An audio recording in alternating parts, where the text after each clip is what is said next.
Ayan na ang ating yero. Dumating na mga ka-construction. Kung makikita nyo, mahaba at ang truck nila ay malaki. Gawa ng mahaba po yung ating long span na dumating para sa isaktong sukat niya.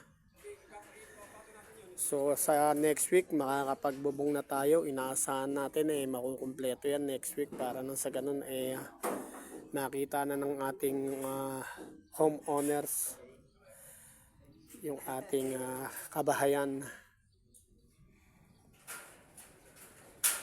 Kaya nga po nakapagparing na rin tayo.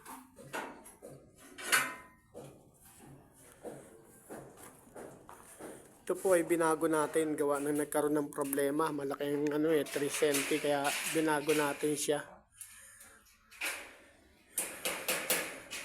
Lumundo siya doon sa sa kilikili. Ito na yung tamang sukat niya. Okay yan. Konting kembot na lang at matatapos na tayo sa ating selling, pero marami pa tayong trabaho rito tulad nitong flooring. Yan. Flooring natin at itong ating kusina. Ito, itataas pa natin to.